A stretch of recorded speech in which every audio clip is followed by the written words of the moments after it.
Hello, and welcome to Stories from India, a podcast where we talk about myths, legends, and folk tales from India. I am your host, Narad Muni, and I'm a mythological character myself. I have the gift of eternal life and knowledge of the past, the present, and the future. By profession, I'm a traveling musician and a storyteller. So, the way I do my job is by podcast. This week, we are back into the world of Akbar and Birbal. We'll see how one can stay warm despite being in the middle of a freezing lake all night. And we'll also see what the term slow cooker really meant in medieval India.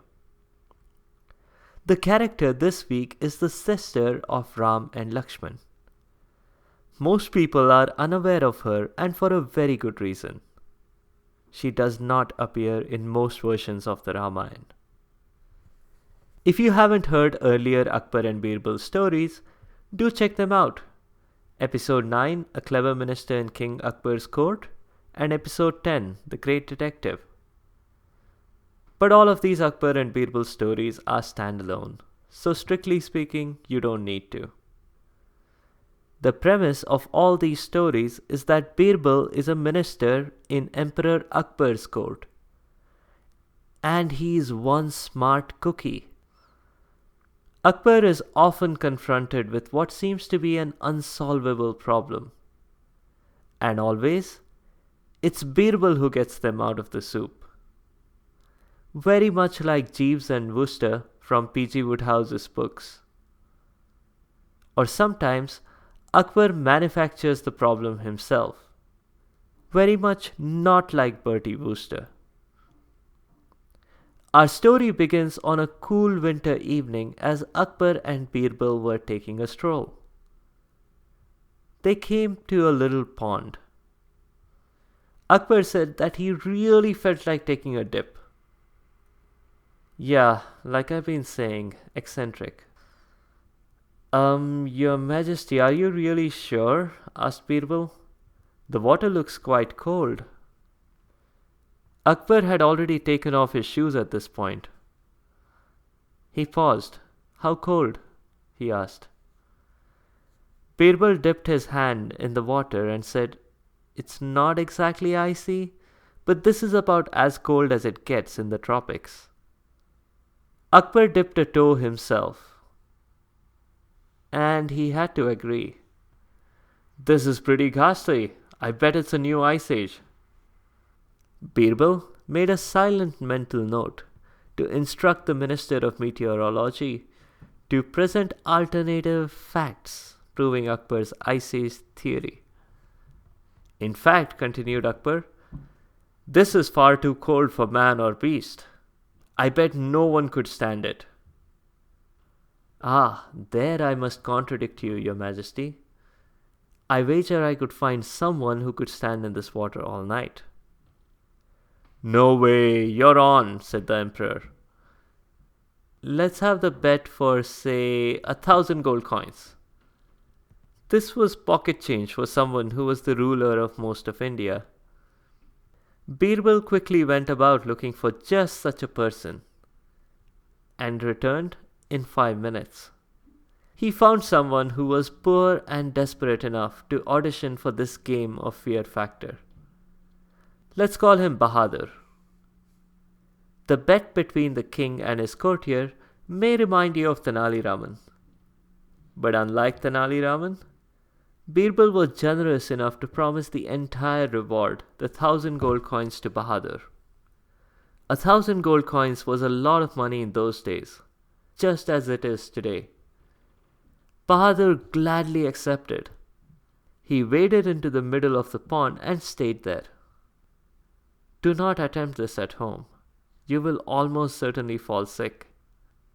Akbar posted a couple of guards to keep watch on Bahadur all night and headed off to his warm and comfortable bed and down bedding and pillows, while one of his loyal subjects stood in the middle of a cold pond with cold winds blowing above. If Birbal felt a little guilty about having dragged Bahadur into this, it was offset by his knowledge that the man would receive 1,000 gold coins, which was probably 1,000 times of what the average citizen earned. Tomorrow morning, everything would be okay. But the next morning, it was not okay. It started off just fine though. Akbar asked for Bahadur to be brought before him. Oh, and do cover him in a blanket or something, he instructed. Before people could appreciate this gesture though, he added, "We don't want Bahadur to drip all over the palace floor, after all." Bahadur was brought over, along with the guards. Yes, the guards confirmed. Bahadur had indeed stayed in the water all night. Yes, actually in the water. He didn't have a raft or a floaty or anything. No, he hadn't had a drinks break or anything either. Akbar reluctantly called his treasurer over and had him count out 1,000 gold coins. While the treasurer did his job, Akbar, out of pure boredom, made casual conversation with Bahadur. "So how exactly did you manage to stay in the water all night?" "It was hard at first, Your Majesty," admitted Bahadur. "But then, in the distance, I saw a street lamp." "Which one? The one that's about a mile away?" "Yes, Your Majesty. That lamp was the one bright spot during the whole night. It looked so warm and inviting. I imagined being near it and focused on nothing else. And that is what got me through the night." "Wait a minute. So you cheated," said Akbar. "You were supposed to stand in the water and bear the cold. But you kept yourself warm by the street lamp." But, Your Majesty," Bahadur tried to interrupt, but Akbar wouldn't listen. He had Bahadur thrown out with no reward at all. Birbal was disappointed, sure. But he wasn't about to let this go. He had put Bahadur's life in danger, and now Akbar was quibbling about a silly technicality? The emperor was going to learn his lesson. The next day, Birbal didn't show up in court. He didn't have an out-of-office reply set either. Birbal was Akbar's go-to person for everything. Again, just like Jeeves and Worcester. Naturally, Akbar was worried. He had a couple of soldiers sent over to Birbal's house. They came back soon enough with a message. Birbal was making his breakfast. He'd finish cooking it, eating it, and then would report for duty. "Ah, that's all it is," thought Akbar, and decided to wait. An hour passed and still no Birbal. The soldiers were sent again. They came back soon enough with an identical message. Birbal was cooking breakfast and would be over as soon as he was done cooking and eating it. No, said Akbar. "You're repeating the previous message." "No, Your Majesty," said the soldier. "Birbal is still making breakfast." Another hour and still no Birbal.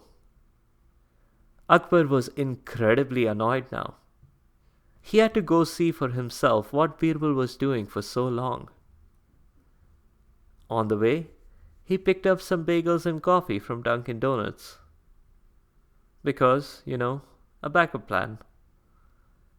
When he got there, he was surprised to see what Birbal was cooking, and how he was cooking it. Birbal had all the right ingredients. There was a fire, very, very essential for cooking. There was a pot.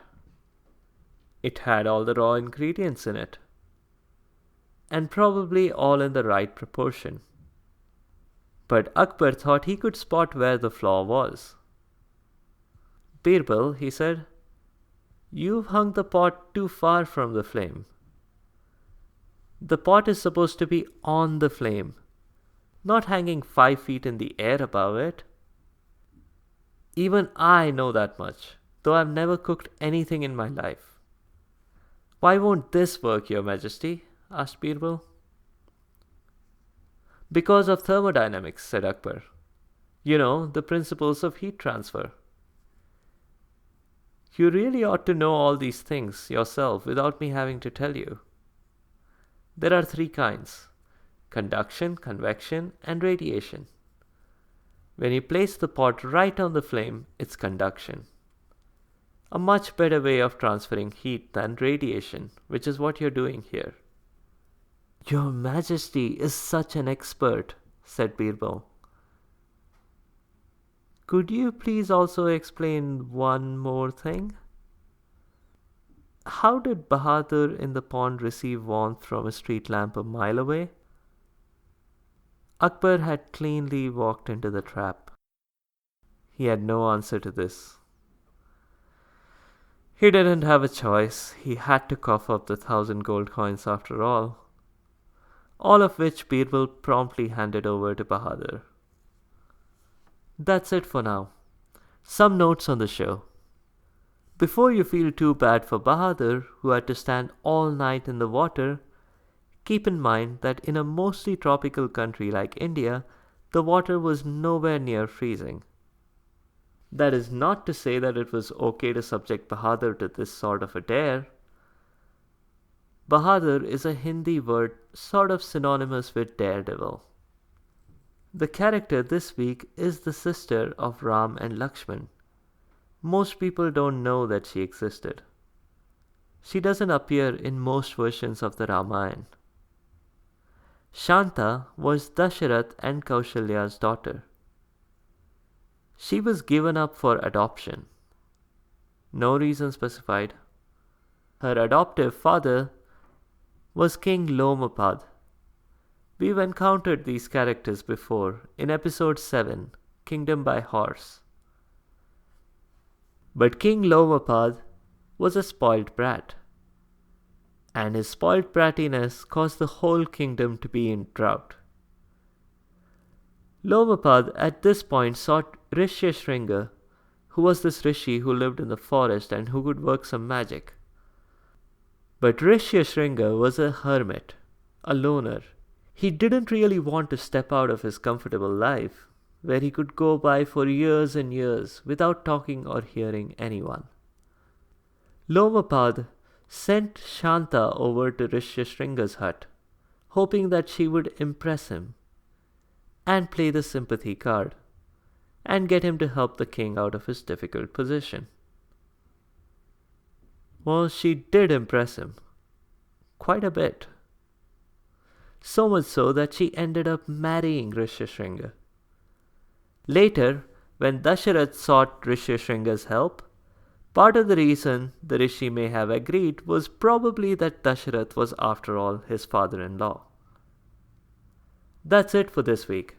If you have comments or suggestions, please leave a comment or a review on the site sfipodcast.com or tweet at sfipodcast. You can also find me on Instagram and Facebook. Be sure to subscribe to the show to get notified automatically of new episodes.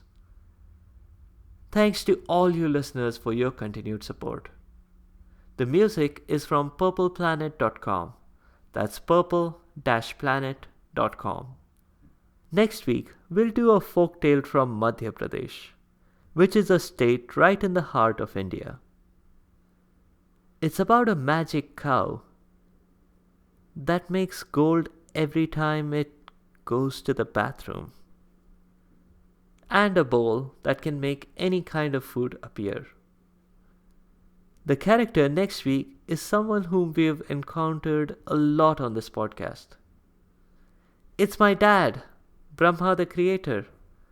We'll talk about him, and I promise I'll cover new information, which means we'll lay off the wish fulfillment. There's a special reason that Brahma is the character next week, because there's a festival coming up that's linked to him. I'll see you next week.